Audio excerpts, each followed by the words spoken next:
আবার দলীয় এজেন্ডা বাস্তবায়ন করবেন, এটা হইতে পারে না। আমাদের ওইখান পর্যন্ত তো আমাদের যেতেই হবে। এটা তো আমরা একটা ছোট্ট বাচ্চা চোখ পর্যন্ত নাই হয়ে গেছে, আমরা এটার প্রতিবাদ জানাইতে যাইতেছি এবং আমাদের একটা মামলাও করতে হবে আসলে, কারণ এখন পর্যন্ত একজনকে গ্রেফতার করা হয়নি। দুর্ঘটনা বা বড় কোনো বিবাদ ঘটার সম্ভাবনা থাকে, তখন স্বাভাবিকভাবে তার প্রিকশন হিসেবে আমরা এই ধরনের ব্যবস্থা নিতে পারি। আচ্ছা ভাই, আমি একটা ছোট্ট প্রশ্ন, না কোনো কথা বলবেন না, দাঁড়ান। আমাদের কোনো ধরনের ইল ইন্টেনশন নাই যে কোনো ব্যক্তি, কোনো গোষ্ঠী, কোনো দলের এগেনস্টে প্রোগ্রাম করার বা তাদের সাথে কনফ্রন্টেশন করার। আমরা যাব, আমাদের যেটুকু বলার, যেটুকু ওখানে দাবি জানানো এটা জানাবো, তারপর আমরা আমাদের পরবর্তী কর্মসূচি যাবো। এটা আমাদের করতে দিতে না, ওটা বুঝতে পারছি আপনাদের ইল ইন্টেনশন নাই, কিন্তু প্রবলেমটা হচ্ছে যে ধরেন আপনাদের নাই, আপনারা হয়তো শান্তিপূর্ণ কোনো কর্মসূচিতে যাবেন, কিন্তু অনেক ক্ষেত্রেই দেখা যায় যে হয়তো অন্য ইল মোটিভ যাদের থাকতে পারে, না এখন আমাদের তাদের প্রতিহত করতেছি, আমরা তাদের প্রতিহত করতেছি। আমরা বিভিন্ন জায়গায় আমি একটু বলি, সেটা হচ্ছে হবিগঞ্জে ওই সমস্ত ইল মোটিভ থাকতে পারে, এই ধরনের লোক বা কোনো ধরনের অনাকাঙ্ক্ষিত ঘটনা ঘটাতে পারে, এই ধরনের লোকদেরকে আমরা মোটেও একত্রিত হতে দিইনি। বাট তারপরেও আমরা মানে বিভিন্ন ভাবে জানতে পারতেছি হয়তো বা তারা জড়িত, একত্রিত হওয়ার ওরকম চেষ্টা করতেছে বা ইয়া করতেছে। তো তারা বলতে এখন আমরা তো চিনি না, ধরেন আপনারা দেখলে কি আমি বুঝতে পারবো যে আপনি আসলে কিসের লোক? তাহলে তো আপনাদের তো উচিত ওইখানে ইয়ে করা। এক্স্যাক্টলি, আমরা এটা করে বের করব। একটা জিনিস বলি ভাইয়া, এই যে কালকে আমাদের ভাই ওটা আমরা কথা বলছি, আপনাদের নিরাপত্তার জন্য আমরা আমাদের ওইখান পর্যন্ত তো আমাদের যেতেই হবে।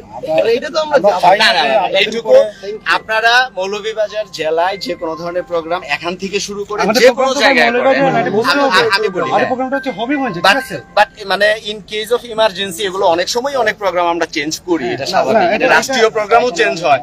ভাই প্লিজ আপনি একটু আপনার অফিসারের সাথে আলাপ করেন, ওনাকে বলেন যে আমাদেরকে যাইতে দিতেই হবে। আমরা তো যাচ্ছি, আমরা আমাদের গাড়ি হবিগঞ্জ পর্যন্ত যাই, আমরা ভিতরে না ঢুকলে হবিগঞ্জ গাড়ি আপনি নিজেই বলছেন ভাই, গাড়ি সবাই গাড়ি কোর্স ওই সিকিউরিটিটা দেওয়ার জন্য দেন, আপনার সাথে চলেন, আমাদের সাথে চলেন, সিকিউরিটিটা এনশিওর করার জন্য, যাতে কোনো ধরনের কোনো ওই যে কালকে দুঃখজনকভাবে এক ভাইয়ের চোখের কথা বললেন, অন্য কোনো ভাইয়ের জন্য এরকম চোখ কান আপনারা ওইটা করেন, মানে যারা ওইটা এনশিওর করার জন্যই মূলত, কারণ ওইটা করেন। আসলে আপনারা যেটা সমস্যা হয়, গতকালকে আমরা এটা দেখছি, মানে আমাদের উপর আক্রমণ করতেছে, যারা আক্রমণ করতেছে তাদেরকে প্রতিহত না করে এক সাইডে সরে যাচ্ছে। আক্রমণ দেখলে পুলিশ যদি এক সাইডে সরে যায় তাহলে তো হবে না। গতকালকে যদি ওইটা হইতো তাহলে কিন্তু এটা হইতো না। একটা বাচ্চা ছেলে, ক্লাস 10 এর ছেলেকে ছাত্র দলের ধরেন 15-20 জন মিলে পিটাইতেছে রড দিয়ে, সেটাকে প্রতিহত না করে এক সাইডে দাঁড়ায় আছে পুলিশ, তাহলে তো হয় না। অ্যাকচুয়ালি ওটা এক্সপ্লেইন করতে পারবে ওখানকার পুলিশ বা ওখানকার যারা ইয়েতে আছে। এখন আমি আমারটা এক্সপ্লেইন করতে পারবো। আমি আসলে এক্সপ্লেইন করতেছি যে আপনাদের এই সিকিউরিটি এনশিওর করার জন্য ওদিকে যাইতে আসলে কোনো অনুমতি দেওয়া নাই আমাদের। আমরা ফুল সাপোর্ট দিব, ফুল সিকিউরিটি দিব, কিন্তু ওদিকে গেলে আপনাদের সিকিউরিটি বিঘ্নিত হতে পারে, ওখানে একটা অপ্রীতিকর পরিস্থিতি তৈরি হতে পারে। পর্যন্ত যেতে হবে, আমরা ওই এরিয়া পর্যন্ত তো আমাদের যেতে হবে। আমার স্যার বলছে যে ওখানে ওইরকম অনাকাঙ্ক্ষিত ঘটার সম্ভাবনা নাই। আপনাদের তো দায়িত্ব হচ্ছে আমাদের নিরাপত্তাটা নিশ্চিত করা। আমরা কি বাংলাদেশে আছি নাকি ভারতে যাচ্ছি এখন? আমরা আমাদের ভাই, মানে ওই পাশে কি ভারত? ভাইয়ের মতো বড় ভাই, ছোট ভাই, বাংলাদেশের সমস্যা হবে আমরা ভাই, আমরাও তো আমাদেরই একজন।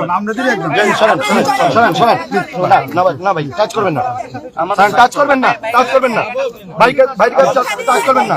একটা ছোট্ট বাচ্চা চোখ পর্যন্ত নাই হয়ে গেছে, আমরা এটার প্রতিবাদ জানাইতে যাইতেছি এবং আমাদের একটা মামলাও করতে হবে আসলে, কারণ এখন পর্যন্ত একজনকে গ্রেফতার করা হয়নি। তাহলে এখানে তো প্রশাসনকে সরকার ব্যবহার করতেছে, ছাত্র দলের দেখে গ্রেফতার করেন। এসপি কই আছে? ওনাকে একটু বলেন।